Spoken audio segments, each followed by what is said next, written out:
Hey, MCE crew, I hope your day is progressing profitably. Today, we're going to talk about how to arrange your financial structure. Okay, we're going to start that conversation because this is rather in-depth, but I think you're going to love it. If you stick through the entire video, we're going to not only go over the opportunity account and one way you can structure that, but we're going to get into kind of a phase two and show you some ways that you can still remain liquid to a high degree and beat inflation and do it in a very safe way. Okay, so let's jump right into it. So we've talked about the opportunity account. Now, you may have heard this called the emergency account. I don't like to call it an emergency account because guess what, guys? I'm big on what you say and what you think actually manifesting into reality. I'm a Christian, and in the Bible it says, God said, let there be light. And when I read that, I take that as not just the power of, creation, but also a warning that what you say can manifest. So, having said that, I call it the opportunity account because I want this to be an account that can serve me in several ways. Number one, I want it to be able to act as a hedge against life's uncertainties. So, give an example. I was driving around here and my car started to hesitate, started to act real crazy. And so, I luckily was able to get back to my house. I called a tow truck, had it towed out to the mechanic, and they told me what was wrong with it, and we got it fixed. Okay, that was a $550 expense, just like that. All right, and I was able to handle that expense without going into debt.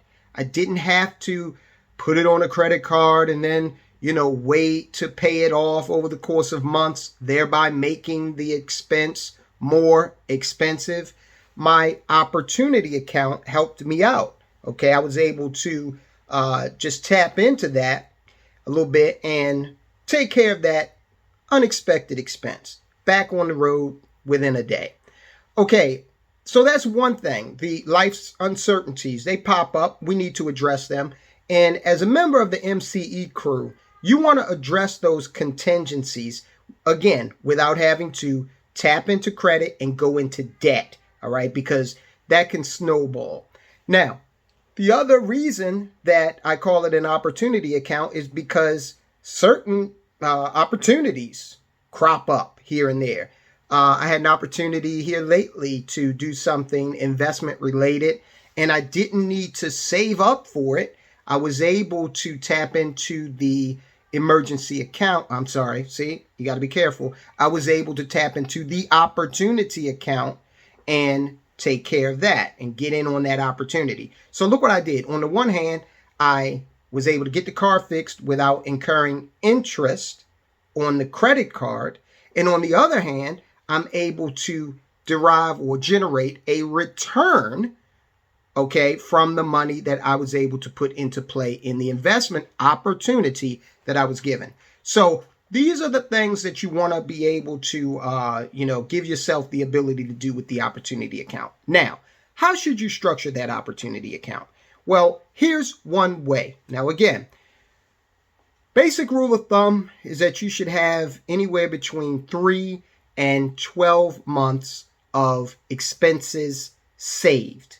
When we say save, we're just using that as a broad term, not synonymous with a savings account. Okay, so that's the general rule of thumb. I tend to believe between 4 and 8 months is sufficient.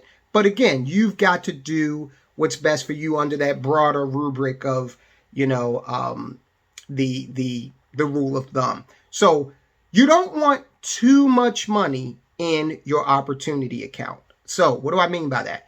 You don't want 5 years of expenses in your opportunity account. And the reason for that is because of where you're going to keep the money. Now, one way to do it, and this is a recommendation, but of course I don't know you, so you would have to figure these percentages out on your own. in order to match your situation. 10% in a savings account that is linked to a local bank, a bank with ATM branches that are all over, your city, your county, or wherever it is you live. Why? Well, because we want you to be able to access a portion of your money immediately, all right? Should, again, say you got a flat tire out there on the road somewhere and you need to tap into some cash immediately. Well, that's what that local bank is going to be able to do, because you've got their ATM card.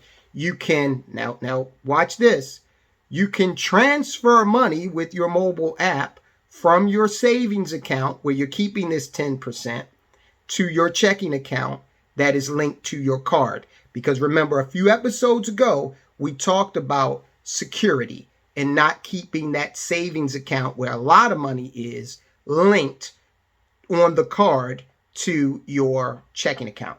So you're going to want to be able to do that, to transfer that money to take care of that quick expense, okay?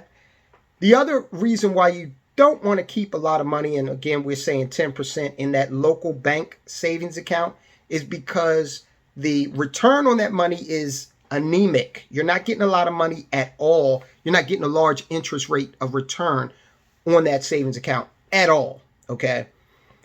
So 10% over there. Another 20% in a savings account that is an online savings account. Why an online savings account? Well, because the interest rate is a little higher. It's not going to get crazy, but your money is working a little harder for you than it was in the local branch savings account. And then the other thing is, this money is kind of cloistered off. Takes about 2 days in many cases for it to transfer back into your linked account where you can use it. That actually can help when it comes to preventing you from making impulse purchases, okay? It just adds a layer of discipline, plus you get the increased amount of interest on that account. So 20% there, 10% in the local branch. Now you can view, you can just go out on the internet and find several banks that are online, and you can review their savings rates. Again, you're not going to find one right now that is above 1%, but you will find online banks that have better savings rates than the local bank branches. Okay, what about the 70%? Where should that be? Well, this might throw you for a loop, but that should be in a properly structured cash value permanent life insurance policy. And you might say, a life insurance policy? Well, yeah, because it's going to give you the liquidity, okay? You're going to be able to access your money, but you're also going to be in a situation where that money is working much harder for you.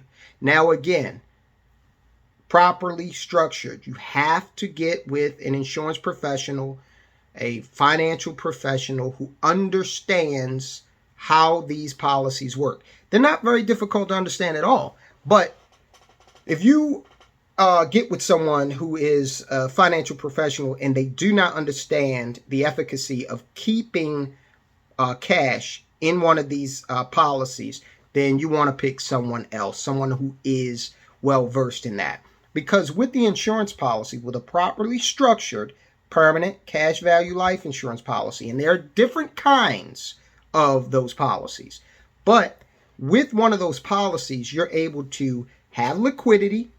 And in addition to the liquidity, you also get 3 very, very important tax benefits. So we're always talking about taxes on this channel and how to optimize your tax situation so that you pay as little as possible legally. So number one, you're going to get the ability to grow the money you put into that policy, grow it tax-free. You're going to be able to access it tax-free. And you're going to be able to pass it on to your heirs tax-free. So there are no other vehicles out there that allow that combination of tax that combination of tax advantage along with liquidity, instant liquidity of the cash value that you have, and ancillary benefits like you could have long-term care benefits. Of course, there's a death benefit. You could have a chronic care benefit where you're allowed, God forbid, you get some sort of illness, to take a portion of the money from the final benefit and apply it to treatment in the here and now. Insurance policies are very powerful vehicles.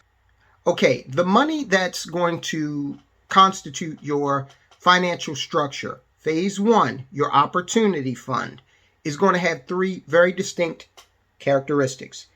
It's going to be liquid, it's going to be highly tax advantaged, and it's going to be, in terms of the risk factor, the risks are going to be particularly moderate to low, all right? Because again, the savings portion, whether it's in the brick and mortar or the online bank, that's going to be quoted to you. And, if you're going with big recognizable names as banks, you can sleep well at night. You're not going to be getting a lot of interest on those savings account, but you are going to be getting interest. For the insurance policies, those are going to be, now again, properly structured, and you got to go with insurance companies that have a long history of being able to work with these products and work productively with their clientele. But as long as you've got that, that's another area where you're going to sleep at night, because you're not going to be worried about the performance. You're going to know what it is, okay, on all three of these mechanisms. So safety, you're going to have tax advantages, and you're going to have liquidity. That's phase one. Now, we're going to preview phase two. Don't worry. We're going to do the phase two video. It's going to come up right after this one.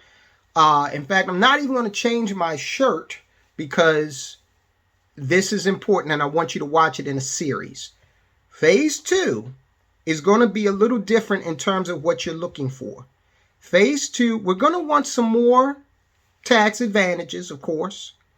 We will have liquidity, but it may be, a little staggered. We may have to wait, a year to get into that liquidity piece for phase two. Okay, so we're going to get into phase two in the next video. If you've got any questions about this, put it in the comments, okay? Let's talk about it. I want to open a dialogue. If you have any questions about this, share the video. I will talk to you soon.